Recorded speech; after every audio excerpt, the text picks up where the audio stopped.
UP विधानसभा चुनाव में छठे चरण के मतदान के दिन बड़बोले नेता स्वामी प्रसाद मौर्य ने जमीनी हकीकत खुद ही स्वीकार कर ली।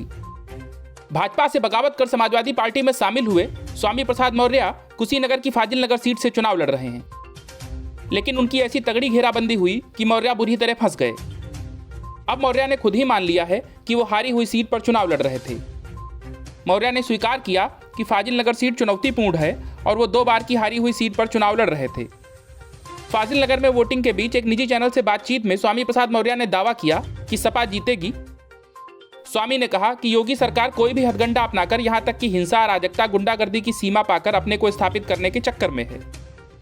हालांकि मौर्य को यह भी बताना चाहिए था कि उनके समर्थक हिंसा पर क्यों उतारू थे और भाजपा समर्थकों के साथ क्यों भिड़ गए। वहीं पटरौना छोड़कर फाजिल नगर से चुनाव लड़ने के सवाल पर स्वामी प्रसाद मौर्य ने कहा कि कोई अपनी 3 बार की जीती सीट छोड़ता है तो उसे अति विश्वास होता है कि इस सीट पर हमारा कोई भी प्रत्याशी लड़ेगा तो जीतेगा। मैंने जीती सीट नहीं ली है, 2 बार की हारी सीट ली है। जो सबसे टफ और रफ होता है मैं वही जोर आजमाइश करता हूँ। हालांकि पूरे चुनाव में मौर्य खूब हवा बनाते रहे और अपने समर्थकों को भी बरगलाते रहे, पर जमीनी हकीकत यही थी कि मौर्य फाजिल नगर में चुनाव नहीं जीत पा रहे हैं। भाजपा उम्मीदवार सुरेंद्र कुशवाहा और बसपा उम्मीदवार इलियास अंसारी से उनका मुकाबला बहुत कठिन माना जा रहा था। भाजपा जहां अपने परंपरागत वोटरों के सहारे मजबूत दिख रही थी, वहीं सपा के पूर्व जिलाध्यक्ष और बसपा उम्मीदवार इलियास अंसारी मुस्लिम और दलित वोटों के सहारे मजबूत थे। इसीलिए स्वामी प्रसाद मौर्य के लिए चुनाव में कहीं कुछ बचता हुआ नहीं दिख रहा था।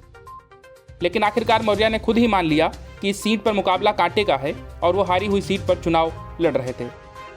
बहरहाल यूपी में अब सिर्फ आखिरी चरण का चुनाव 7 मार्च को होना है, 10 मार्च को परिणाम आएंगे।